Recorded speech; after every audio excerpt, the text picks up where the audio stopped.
John, you good? I'm good. Let's roll, baby. Ladies and gentlemen, leaders and fighters for freedom and liberty and the American dream, the best is yet to come.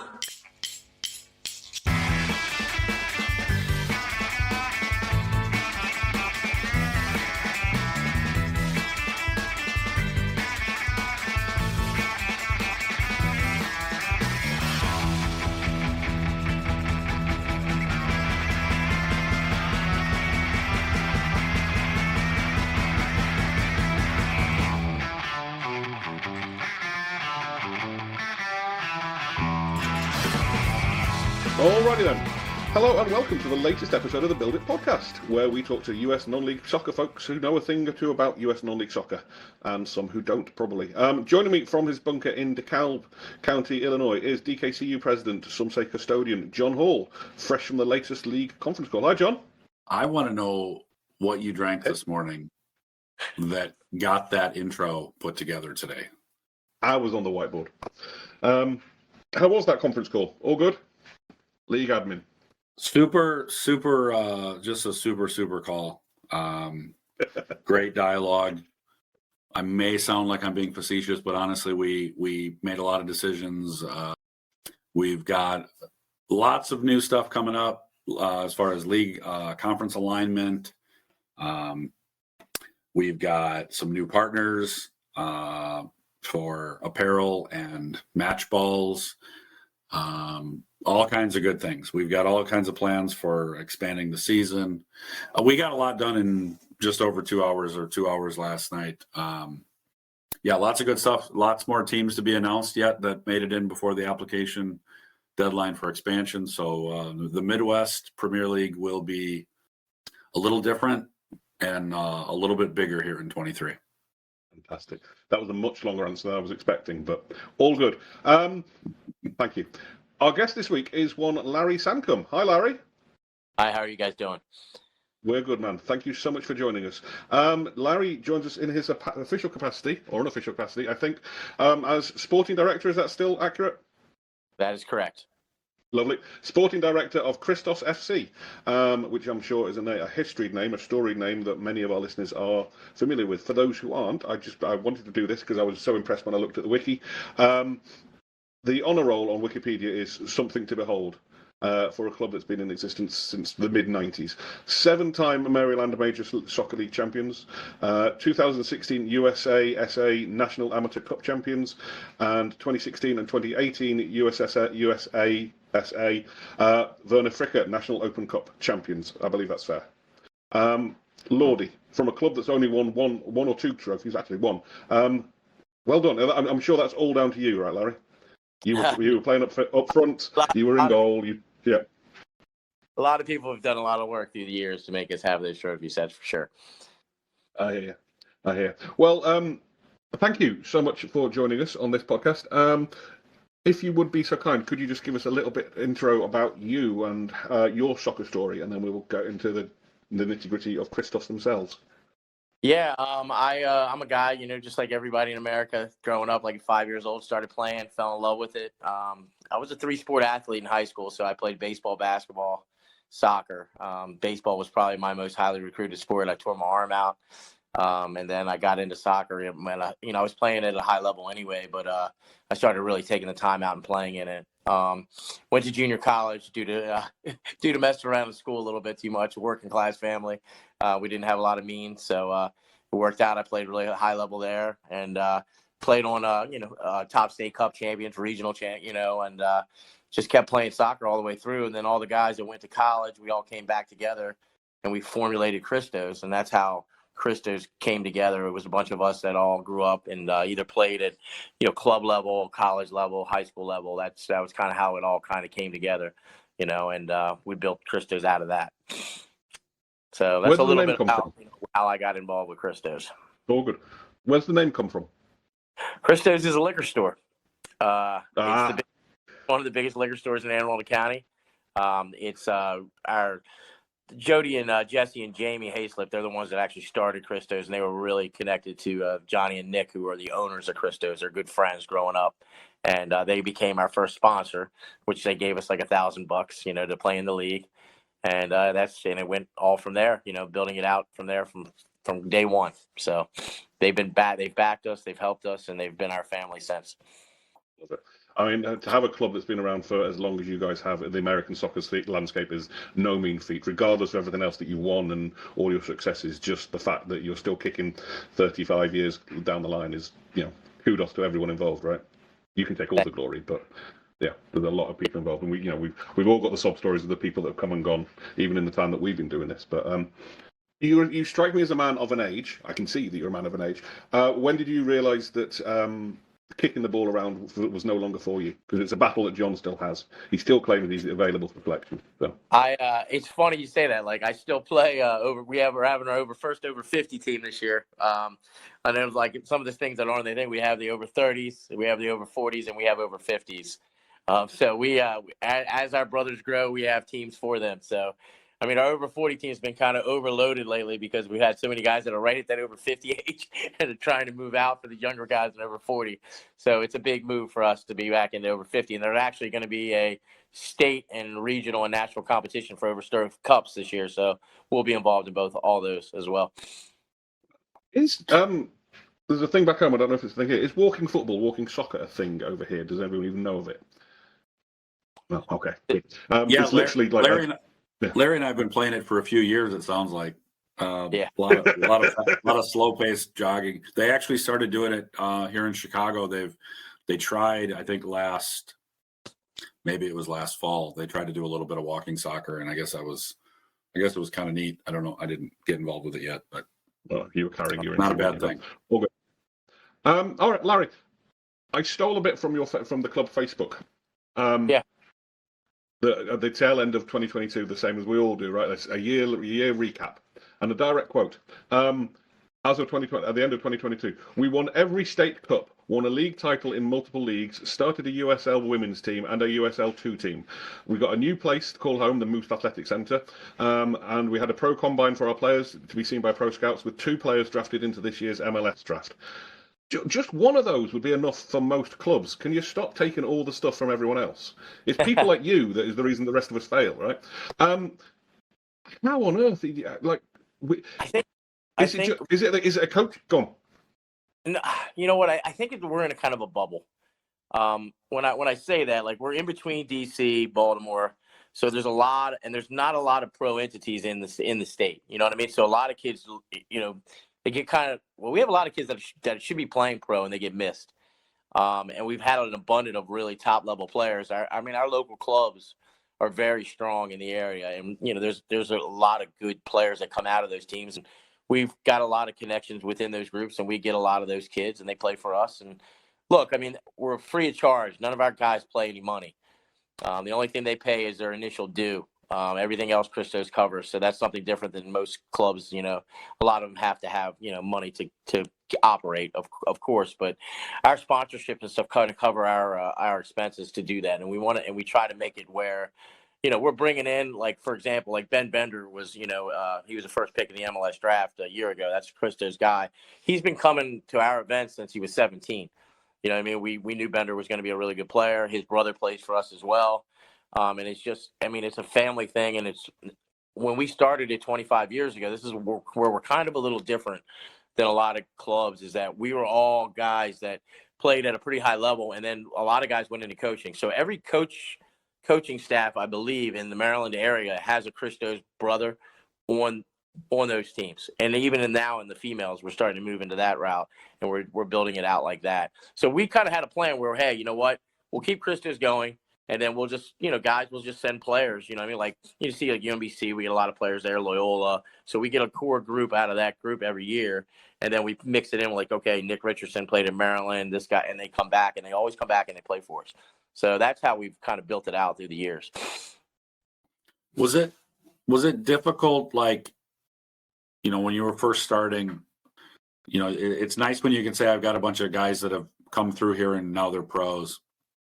I always think it's kind of like getting the snowball going a little bit. Like, you got to sort of need the first one, and then you got to tell that one story over and over.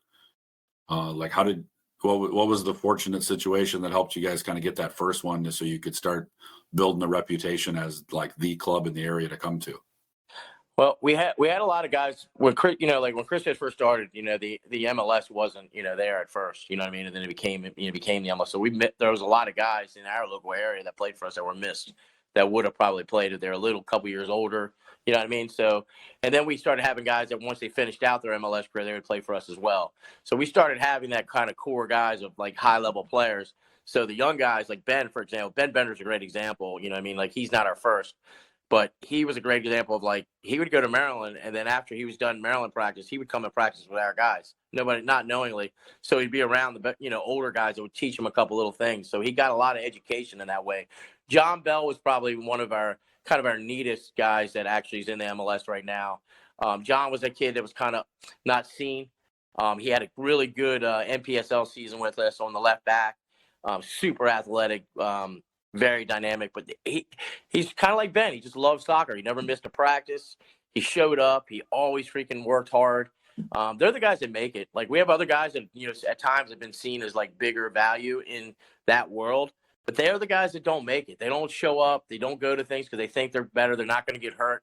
The guys that make it, like today, this year we had Ben Stitz. Ben Stitz never missed a game for Christos.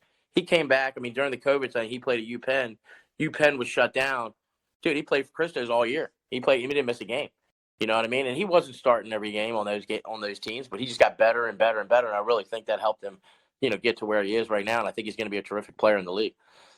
So what is your we'll get into it a little bit, but like what is your club program? I know you got over 30s. Do you have like first team, second team? We play in USL2, we play in the Maryland Majors. Like give me the quick rundown of that.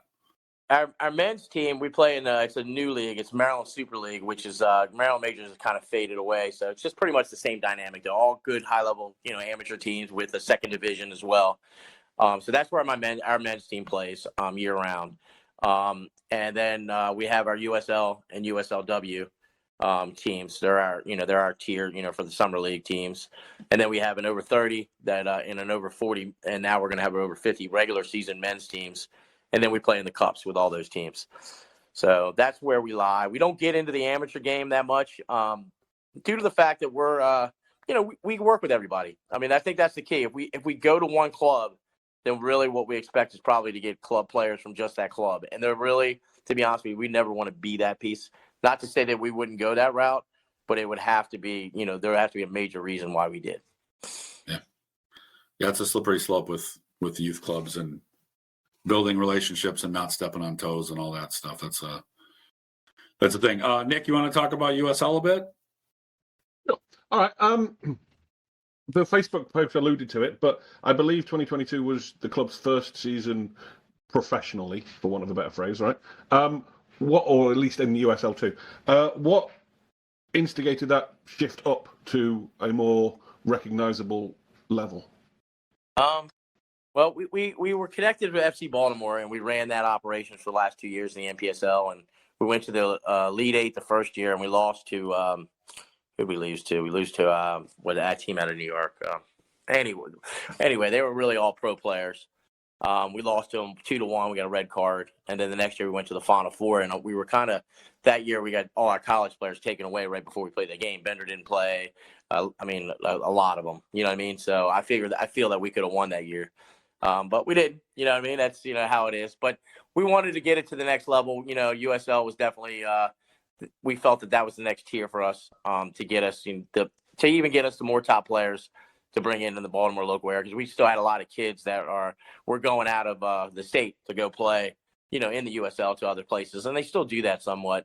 But now we're keeping it home, in the area more. So that was our goal, was to keep more local kids. We don't recruit kids from out of state. So really, this is about keeping it local, keeping it with our structure of family and friends. And to be honest with you, a big part of the thing when we have peak players here is about having fun and making them love soccer again. And then when they go back, have a good career, in their college. That's our goal with that. How did you find the step up in quality? Or was there even a step up in quality, both on the field and of more interest, I think, to me and John, off the field in terms of admin and whatever else, front office? Admin was the pain in the butt. There's a lot to it. It's definitely more professional. There's a lot more that goes into it. But So that was that was definitely a learning curve for us, and we need to get a little better in that part. I will say that. The playing wise, I thought, the top tier teams definitely, it's a better league. There's higher level players in it. I think 44 guys got drafted into the MLS this year. So it shows you, the caliber of guys, that you're playing against every week in and week out. I think our group every year is going to be competitive no matter what. We have enough talent in the area to always be competitive and bring a championship. I'll be honest with you. I thought last year was one of our better groups, and, we just didn't near the end. I think we just had too many players either injured or had to get taken. Like all the kids from Maryland, Penn State, a bunch of the school players that we have, got taken away early, and it just affects us. And we didn't use our men's team right last year. I think a lot of teams that do win it, they bring their men's team deeper in. We try not to do that as much, but like I saw like FC Motown over there, they won the NPSL. They're friends of ours, but they play with men's players all year in that group with a few college players in that. If you look at the roster, because we play against them, you know what I mean. So we didn't do that at USL. We didn't want to do that. We want to make sure the kids are getting seen and playing. So that's a big thing for us when we play in the USL. All right, then it's interesting that sort of it's a balance, isn't it, between like, are you in it to win it, or are you in it to develop these players and grow this pipeline and essentially sustain yourselves for another 5-6 years because you are established as a pathway for whoever's fallen through the net before them. It's like, if you don't win, no one wants to come to you. But if you play the quote inferior stroke injured stroke less available players, it's a tricky balancing act. And yeah, it was a revelation to me that players are allowed to be on different league rosters at the same time. I found that out the other week, and I was just like, okay, that's an interesting challenge because, yeah. But well, and that's a podcast for another day. But okay, I don't want to reopen sore wounds, but you mentioned that the admin side of stuff sort of was a blow, not a blow to you, but it was a surprise to you. In what was it just sheer quantity, or like are there expectations of you as a front office that aren't made in an amateur league? I think sheer quantity of what needed to be done was definitely a big thing, and then just having having the right people, and it needs to be more than one doing certain things where we thought we could handle it with maybe just one person operating certain things. So we learned from it. Like I said, like everything, you only learn from mistakes and what you didn't do right. And we feel like we'll make a better improvement as we move forward on it. You know what I mean? But on that end, hey, they're trying to keep it as professional as they can. I think there's things that, like everything, like could always be better on each end. But right now we need to get better on our end on that part. That's a weakness on our end, I would say. Are you all volunteers behind the scenes, or are people taking a wage as well? Everybody ever has always been a volunteer except our coaches. We pay them a little bit of money for the summer. That's it. Nobody else. And then our people that do the announcing, we pay them as well. Oh, hang on. Let's talk about that a moment. No, he missed. I think he misspoke. Yeah, Larry, you and I will talk offline. This is interesting. This has moved the needle for us somewhat. So, without wanting to expose your book to the world and transparency, whatever, how are you guys funding this? I'm guessing when a move from the Maryland to USL, there's more travel costs, there's more overheads generally. How is all that being funded? Well, what we do is we have a lot of sponsors. Like Modelo is a big sponsor for us. Tito's. We have it looks like John Hopkins is going to be coming in. So we have quite a few sponsors that do a lot of that legwork for us. Nobody pays on our team, like I told you. So our sponsors are pretty significant. We probably have, I would say, 10 different to 12 different sponsors that sponsor us. How are you contacting them and maintaining relationships with them? Is that just someone happens to be married to the marketing director, or are you actually going out there and pressing the flesh and, as John says, boots on the street? Well, we set up meetings. John and Nick are, like I said, they set up meetings with us and we meet with them. And also too, we definitely do, look, we've had over 3,000 guys play in our program. So they're business owners, they're whatever. So we have contacts with them, and we make contacts through relationships that we all have. And that's how we build out. I mean, look, the first 5 guys, I think for example, if you ever heard of elite tournaments, Mike Libber is one of our brothers that's on our board, and he owns elite tournaments. He started it right when he played for Christos. You know what I mean? So the contacts there are deep. We were sponsored by Adidas. We just changed. Nobody really knows this. I'll let you guys know. You'll be the first. We're now Nike. Nike gave us a pretty substantial contract for an amateur team that doesn't have youth players coming in. So it's, Nike really, they reached out and did a really nice deal with us. So we're pretty happy about it. Really our sponsors are what pay for everything for us. And we're doing some events, so we're going to start doing that because the USL really, to be honest with you, last year we were really tight. I mean, this is the first time that we had a women's team, and really we weren't going to do the women's team initially due to the finances. But we said, hey, you know what, we got to get it in. We think it's the best move for soccer moving forward in the future. And so we're tight right now. I would say it's probably the tightest we've ever been financially. If we would have just did the men's, it would have been easy. But we have a relationship with our new athletic complex. The owner, we do some work with him financially and some 501c stuff. So we're working with the facility to help build that thing out, and it's been great. What does what's much match day look like? I mean, is it hundreds and thousands of fans? Is it No. fans, friends and family? I think the biggest amount of people we had last year was anywhere between like 200 to maybe 300 at the most. Mostly it's about, I would say, anywhere 100 and below. It was first year. We didn't have bleacher setting yet because we're building that out. But that didn't really affect it. But one of the good things is we made a lot of money because we'd serve drinks and alcohol at the field. So that's a big coming out, and people in the community are starting to feel and understand where we're at and located now, because this is actually the first time Christos has really ever had a home facility. We have been based all over the place in the whole state, from Baltimore County to Baltimore City to Anne Arundel County. So this is we have a home base now. It's something to, every year we should be, moving our fans, building it up. We're building more relationships within the local area. We have some people now working for us, that are just phenomenal, that are doing a lot more reach out stuff to the community, which that's what we need to do, because we've really never been able to grow in a community due to the fact that we're never really playing there every day. You know what I mean? So that's been, it's kind of new to us. Yeah, there's no doubt getting those contacts. And, I always I've talked to Bill Marth a lot, in EPSL and stuff, and talked about the density that you guys have in the East with all these major cities on a map that look like they're, 6 feet apart.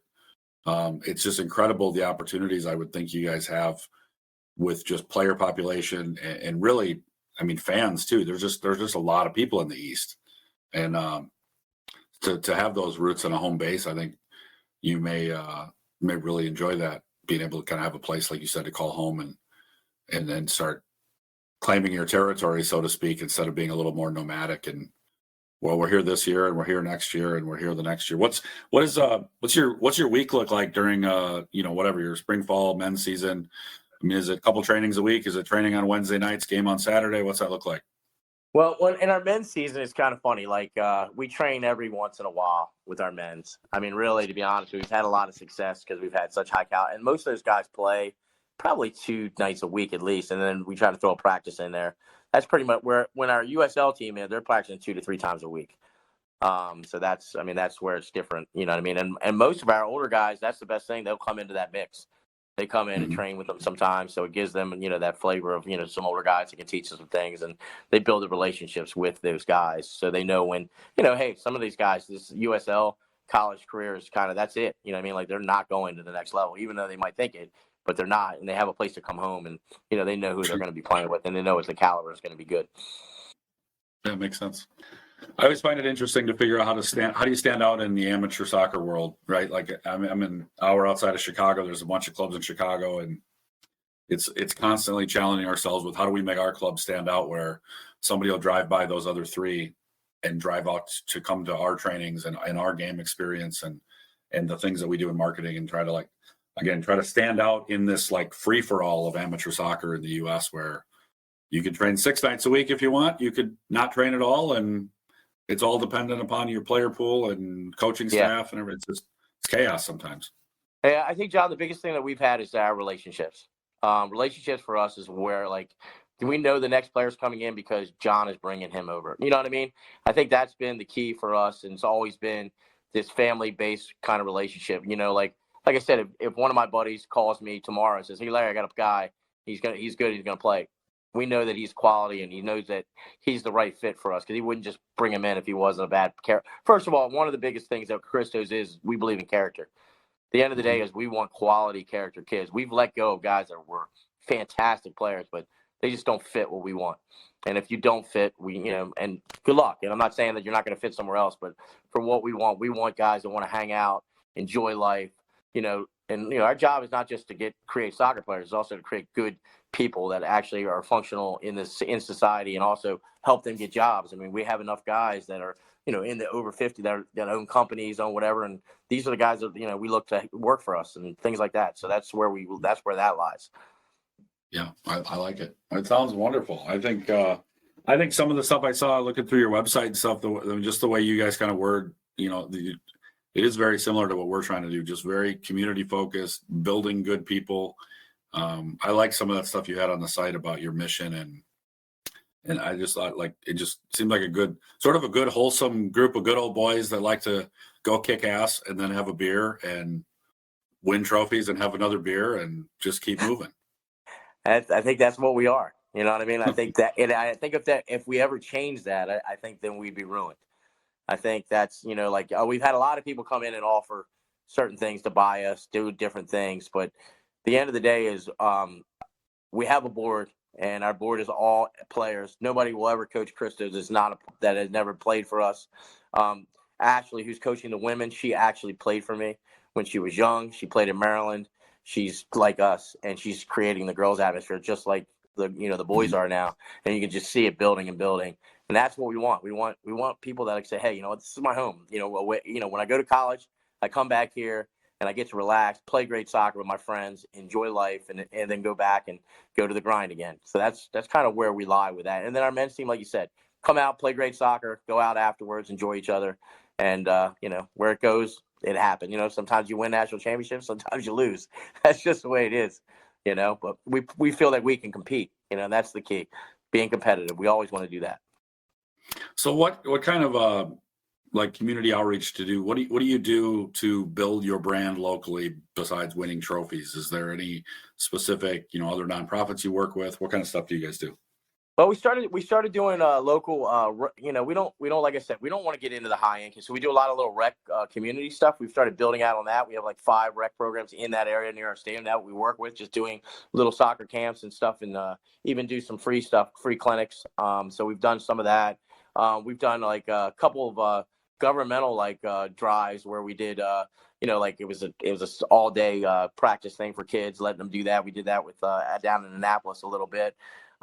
One of our big things is we have on the agenda, we're with the Moose now, we're trying to work where we can facilitate an educational program where, because we have an inside facility, we have a room where kids can go, and we're going to work on, and we have the right people now that want to kind of financially back it, is, maybe do a program where, we're going to offer some tutoring to kids that play in the rec leagues, that are 7, 8, that just need some little bit of extra, and then they get a little bit of practice with our coaching staff, you know what I mean? So that's kind of that's our future with it, and building that out with the state police and different functionalities of it. So it's a work in progress, but I think it's going to be something that really is going to be kind of changes. And I say this all the time, Christos, we build relationships with people that we want to build relationships with, but we're not out there chasing what everybody else wants to do. We kind of have an idea of what we want to do, and it works for us. And, if we feel like it's a good fit, we're going to go with it.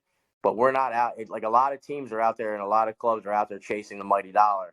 I think that's why we work. We know we got to pay bills. We know we got to keep it. But if we break even and we're doing the right things, like I said, we don't pay our players. We don't, but we do help our players get jobs, and we have other, means to help them in other ways.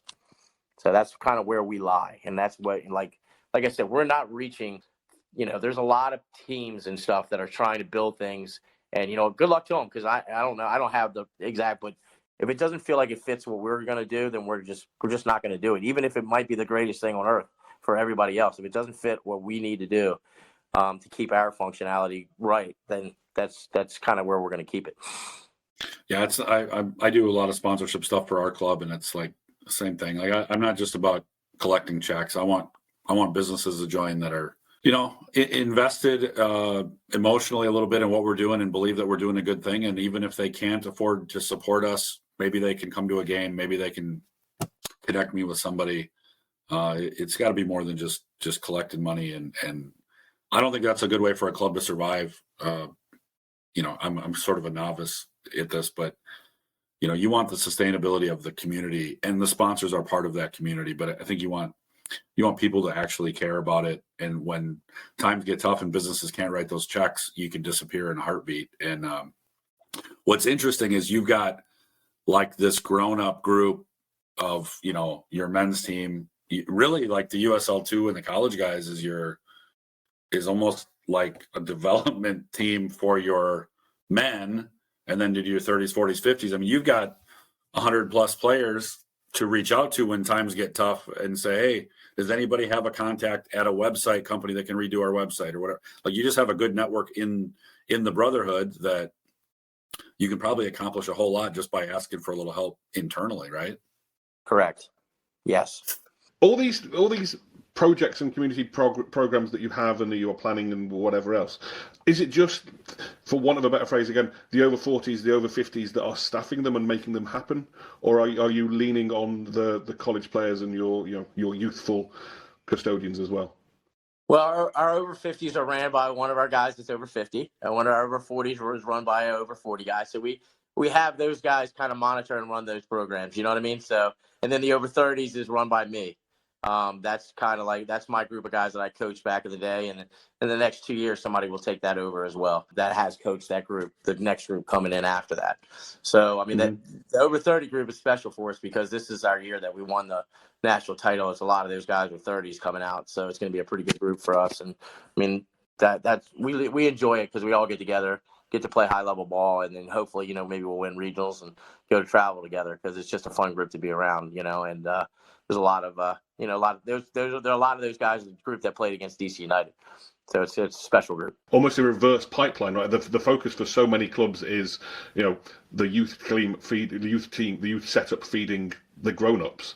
And as John's alluded to, it's almost like I know you're only getting them in at college level, but they're there really just to feed the drinking culture of the club, almost, of just like prolonging the longevity of this long established thing. And yes, you're helping the kids go through their college lives and get educations and pro careers or whatever, but the pipeline's going out the other side, and it's I've never heard of it in that sense before. It's great. I'm not knocking it. I just think it's such an interesting twist on the American model, so to speak.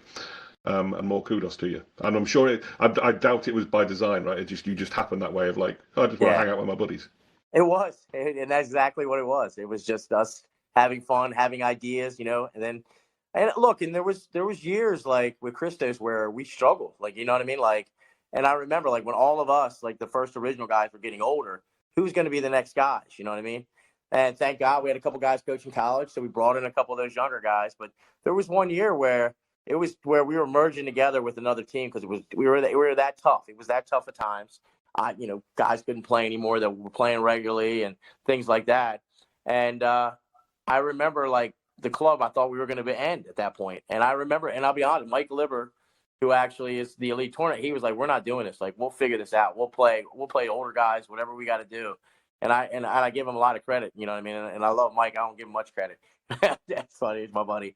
But he did. He kept it hard on it, and we kept it together. And that was the next group of generation came in after that and did a phenomenal job. They won a couple championships, and they carried it. And then, we had like Steve King, who's actually was the assistant coach at Hopkins. He ran a group, and that group was like, I mean, they were playing good soccer, but they were coming in second quite a bit. And, so there was another team in the area, the Bays at the time, that were really, really good. And that were all ex-Christos guys because we had so many young players come in and they broke off. And then they ended up being the better out of the group. And it just went like that. But then, like, King just did a great job of carrying that torch and keeping that together. And we've had, I don't know, 6 or 7 guys that have carried that torch through different times in our club's history that if we didn't have that kind of guy or right there at that time, he was just the right guy. And, that's what keeps it together because players come back to guys they like. and people they want to be around. You know what I mean? And I think we've been very fortunate to have made the right selection through the years that we've needed to make. We've made mistakes, of course, but we've learned from them, and we're and it's made us better and stronger. And the relationships have gotten deeper because of the groups that we've had. It's beautiful to see, frankly, because I know John comes from a background of like just playing rec soccer with old men, and again, I'm disparaging the over 30s. Jesus, I'm 49. I might as well be in your 50s team, but like just you're taking the rec soccer thing to a different level, and it's just amazing. I'm curious to go back to match day stuff. I don't have any dealings with the USL at all. One of the big issues we have at our level is live streaming. Obviously, we do it because it's but we do it. It's a league requirement. A lot of some of our rivals are less stringent with it. What setup do you use? Yeah, we have a videographer from the DMV. It's called DMV actually. It runs the Maryland Super League. He's actually great. Does really good filming. And then we have a guy, Christian, that actually does all the announcing and talking. And then we had a young guy, Dan, that works out of Syracuse on their and both of them work hand in hand doing the games. It worked out great. I mean, you can watch all of them, and they were on My Cujo, I think we put them on, or we put them on. Yeah, and they were great. I mean, it turned out a good job, and we have interviews for the game, so we're trying to make it a little bit more. Some of our other competition didn't do anything at all, which I don't like that because like these kids, they have video. At least they can send it, they can do it, and that's what we want to get out of it. That's why we do it. I think that's an interesting point of like, and I don't want you to name names, and I don't want you to like start a turf war or anything, but in the time that you've been associated with the club at various levels, and you alluded to it there will have been clubs that don't do it the Christos way, which is fine, right? We're not saying either you or us or anybody else is doing it there isn't a right way, otherwise the same team would win year and year and year. But do you see clubs making mistakes and you go, you won't be here in 2, 3, 5 years because you're doing that? And if so, what sort of mistakes are they making? First of all, I think some of them try to start out bigger than what they are, and then they try to pay players, and they get caught because the only reason those players are showing up is because you're paying them. And then that becomes, a problem, because eventually you run out of cash if you're not making any, and you're definitely not making any in the amateur game. So I see that as a huge problem. I see, when I look at other things, like I think the big thing is like building it and not worrying about the results, but just steadily building it and building it with people that you're confident are going to bring it. Look, if I was building a team now, it would have to be different than when Christos did it. You know what I mean? Because we just came in all together, put in a team, and we're good to go. Now, money's gotten more expensive. Ref fees have gotten more. So you got to do a lot more to get to be able to have an amateur team. But I would look for connected people in the local area and find out where I could find. Really, main thing is getting the right players. How are you going to get them? What makes you different than the other clubs? And you got to find that kind of people. Like Lansdowne, they do a great job out there in New York. I mean, they have the way that I don't know how they do it, but they definitely do it well because they always have good teams. They're always steadily building out. You know what I mean? Look, Lansdowne and us, we'll have like an off year, but we're always going to be, competing in the regionals, competing in states. We're not going to win everything every year, but they're going to be competitive. Westchester, they do it way different than we do. I know that they have a club fee, within their group. They pay, every player pays a summer fee and a fall fee. You know what I mean? Whatever it is. But it works out for them really good, and they talk about a group. They have really good connections with their players. Blaze out there does a super job. He's a great interview too, guys. If you want to talk to somebody that really knows how to kind of move players, he's done a really good job of making all these connections with MLS, USL Champions League teams. I mean, we did a really good job of setting up this combine, and a lot of our players got looks that wouldn't have got looks now, or going to go to some tryouts, which, offering the opportunity doesn't mean they're going to make it, but at least they're getting chances, and we did that all for free. Our kids didn't have to pay for anything for that, which is usually about $480 just to get into a tryout. And that's not counting board and everything. So, it gives kids a chance. You understand the point of American soccer is to make money, right? You do know that. You exploit everyone and just ride off in your Cadillac. I agree, Nick. But you know what I always say? If you're doing something you love, the money will come. And if you're doing it right and you're helping the right people will help you. And they do. You know what I mean? Like, look, I mean, I'm not going to throw any names out, but we've gotten help by people that people would not even know, don't even want to know that they helped us. You know what I mean? That's huge for us. when people like Adidas are knocking on your door offering you stuff, then you know you're doing something right, and your profile is on the rise, and more kudos to you. Congratulations on all of it. Thank It just sounds like. I'll be honest with you, and I think I'm speaking for John here. This isn't the interview I was expecting to be, purely because I didn't know an awful lot about Christos. But it's been an eye-opener, and I am super intrigued by the setup and what the future. What does the future hold? What's the goals for 2023 and for 2025 and for 2030? You know what? Just really, to be honest with you, our men's team is pretty set. I think I think we'll be successful. If we win, we win. You know what I mean? Like, I know that we're going to be competing and hopefully getting into the playoffs. That's our goal every year: get the playoffs, see how far we can get. I mean, winning the state cups in Maryland is always our goal. I mean, we've won a bunch of them, and I think for the amateur, we won it like the eight straight years now. You know what I mean? So we want to keep that going. But for our women's program, that's my big one, is like to get them into the playoffs, have them starting moving forward into becoming this really big entity in our club. And they are. She really started it out, a lot of sophomores. So we got a really growing group that, they came in second in their group last year, and there wasn't as many teams. They would have made the playoffs. The team that they lost to out here is a women's club, which is really, they're a strong, great soccer club. So we got to catch them. And that's the goal, is to build out and be better than them. And if that comes along really well, I think that, we'll be happy. I mean, our success is that, hey, you know what? We had a good year. You know what I mean? Look, we got another kid drafted. You know what I mean? We had fun. We went to good events. We kept the budget down. That's a good year for us. Survival is a good year. That's amateur soccer. Right. 100%. Yeah, totally. No, I appreciate it. It's been, yeah, like Nick said, it's been interesting. Just, it always gets my wheels turning when I talk to people that do things differently, and I go, well, maybe I'm overthinking things, or maybe I'm not. Maybe I never thought of that, and it's been good. I wish you guys all the best. I think you guys are doing a cool thing out there. We appreciate it, John. Thank you. I mean, Nick, thanks for having us on.